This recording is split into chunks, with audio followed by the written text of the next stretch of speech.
झारखंड के साइबर अपराधी अब फर्जी ऐप तैयार करना भी सीख गए हैं।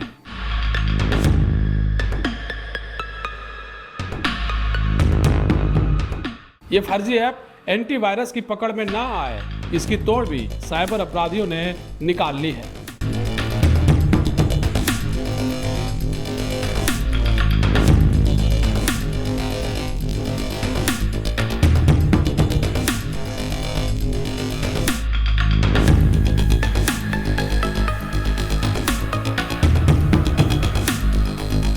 आइए आज जानते हैं कि ये किस तरह साइबर क्राइम को अंजाम देते हैं और क्राइम की दुनिया में किस तरह से नए तकनीक का इस्तेमाल कर दुनिया को ठगने में लगे हैं।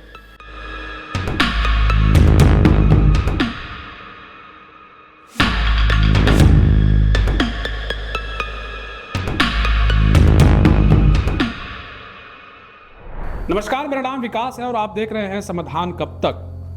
झारखंड के साइबर अपराधी अब फर्जी ऐप तैयार करना भी सीख गए हैं। ये फर्जी ऐप एंटीवायरस की पकड़ में ना आए, इसकी तोड़ भी साइबर अपराधियों ने निकाल ली है।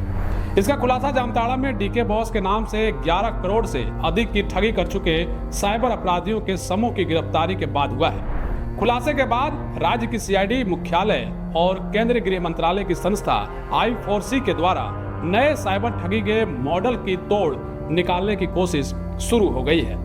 जामताड़ा पुलिस ने मोहम्मद महबूब आलम, सफुद्दीन अंसारी, आरिफ, जसीम, SK बेलाल, अजय मंडल को गिरफ्तार किया था।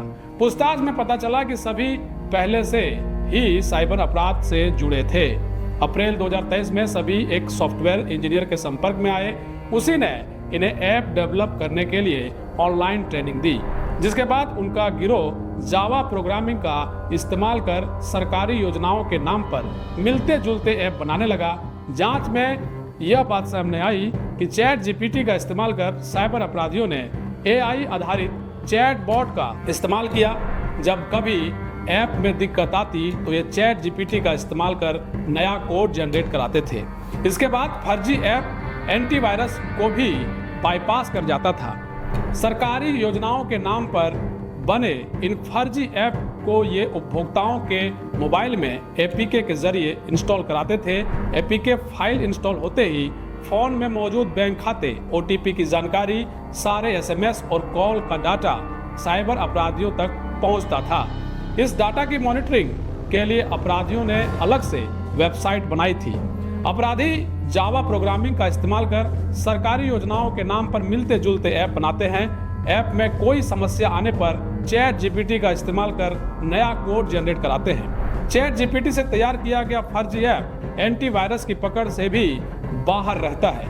फिर चैट जीपीटी से बने ऐप को APK फाइल के जरिए मोबाइल में इंस्टॉल कराते हैं। APK फाइल मोबाइल में डाउनलोड होते ही सारा डाटा अपराधियों के पास पहुंचता है। मोबाइल में मिले डाटा की मॉनिटरिंग के लिए अलग से वेबसाइट भी ठगों ने बना रखी है। अब आपके जहन में यह सवाल उठ रहा होगा कि आखिर यह चैट जीपीटी क्या है। समय के साथ तकनीक भी बदल रहा है, तो आज हम आपको यह भी बताते हैं कि आखिर चैट जीपीटी क्या है और इससे जो साइबर ठग अब चैट जीपीटी का इस्तेमाल कर रहे हैं, किस तरीके से तकनीक का दुरुपयोग कर रहे हैं, यह भी शायद आपको जानना जरूरी है। उससे पहले आपको हम बताएं, इस समय के साथ टेक्नोलॉजी एडवांस हो रही है और काम करने का तरीका भी बदल रहा है। अगर आप इंटरनेट से जुड़े रहते हैं या डेली अपडेट इस पर चेक करते हैं तो अपने हाल फिलहाल में चैट जीपीटी नाम का शब्द कहीं ना कहीं जरूर पढ़ा या सुना होगा। एक आम व्यक्ति की तरह आपने भी इसे पढ़कर अनदेखा किया होगा या इसके बारे में ज्यादा जानकारी नहीं जुटाई होगी, क्योंकि ये अभी हमारे काम का नहीं है। लेकिन भले ही अभी आपको चैट जीपीटी का महत्व समझ नहीं आ रहा, लेकिन आने वाले समय में ये बड़ा गेम चेंजर इंटरनेट की दुनिया में होगा। जी हाँ, चैट जीपीटी को टैग के क्षेत्र में राज करने वाले गूगल के लिए भी खतरा बताया जा रहा है। इसलिए आज हम आपको सरल शब्दों में आपकी नॉलेज को बढ़ाने और भविष्य के लिहाज से ये बता रहे हैं कि आखिर चैट जीपीटी क्या है और ये कैसे काम करता है। चैट जीपीटी का full form generative pre trained transformer है।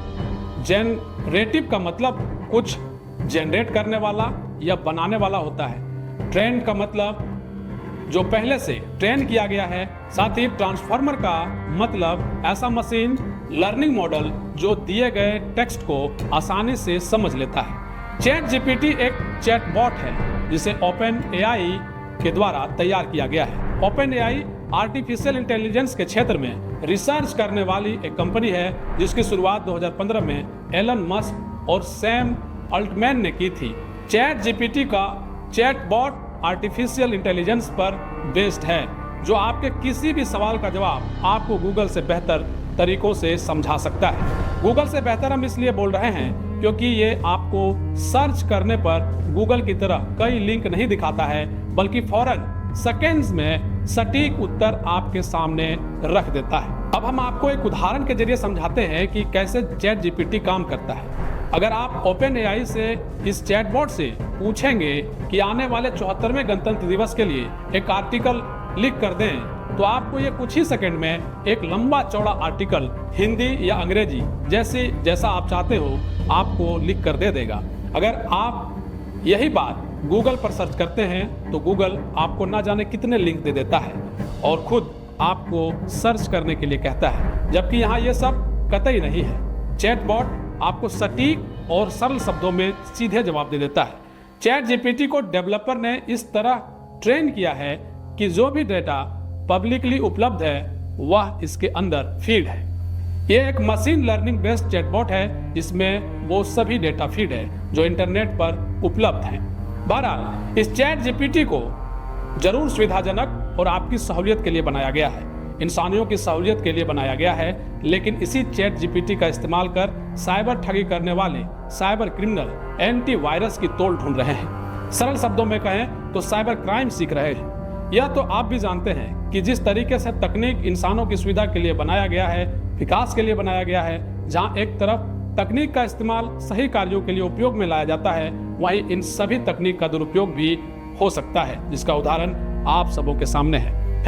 इससे पहले भी हमने साइबर क्राइम से जुड़ी एक रिपोर्ट बनाई थी जिसको आपने देखा था। आज भी इसी से जुड़ी खबर है। आजकल आप फोन कॉल में भी साइबर क्राइम से बचने के लिए कॉलर ट्यून सुनते होंगे। आप सिर्फ इसे सुनकर अनसुना ना करें बल्कि इस पर अमल करें और देखते रहें समाधान कब तक। शुक्रिया।